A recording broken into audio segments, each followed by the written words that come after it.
ఈరోజు చాలా దురదృష్టకరమైన రోజండి. మరి ముఖ్యంగా రెండు రాష్ట్రాల ప్రజల కంటే నాకే ఎక్కువ ఆత్మీయుడు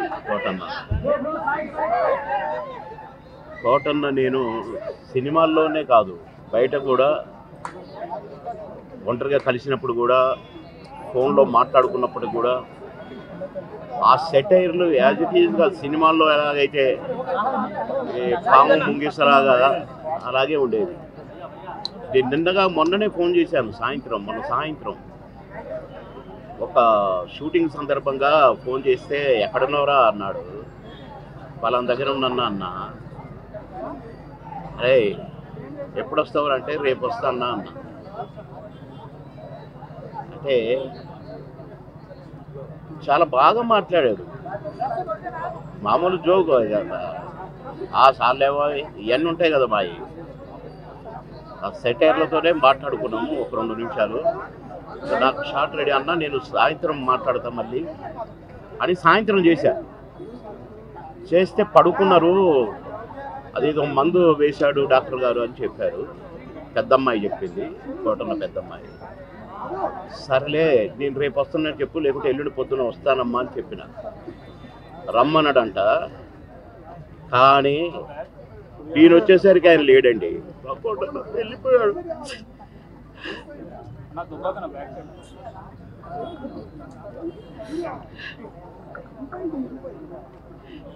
ఇంటికి వస్తే ఎంతో సంతోషంగా రారా బోర కొడుతుందిరా అనేవాడు. ఇప్పుడే హాయిగా పడుకున్నాడు.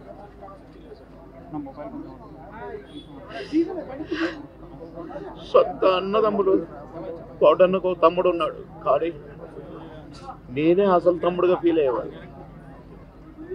ఎన్నోసార్లు ఒకే ప్లేట్లో భోజనం చేశాం.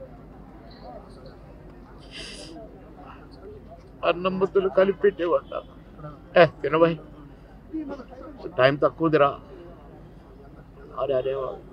మేము ఎక్కడ ఏ ఊరిలో ఉన్నా, ఏ లాడ్జిలో ఉన్నా పక్క రూములే. మళ్ళీ ప్రొడ్యూసర్లు మొత్తుకునేవాళ్ళు, మీరిద్దరు ఒకటే రూమ్లో ఉంటారు కదా, అయితే ఆయన నీ రూమ్లో ఉంటాడో లేక నువ్వు ఆయన రూమ్లో ఉంటావు, మాకెందుకండి నష్టం చేస్తారు, ఒక రూమ్ డబ్బులు వేస్ట్ అని అనేవాళ్ళు. అదే ఇదే అని చెప్పేవాళ్ళం. అట్లా ఎన్నో సందర్భాలు.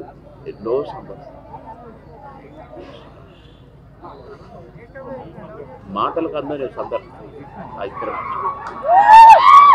కనుక కోటన్న ఆత్మకు శాంతి చేకూరాలి, ఆ కోటన్న కుటుంబానికి ఆత్మశాంతి కలగాలి. ఆ కోటన్న లేదు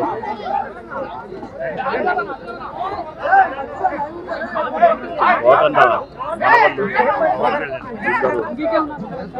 అన్నకు శాంతి, ఆత్మకు శాంతి కలగాలి.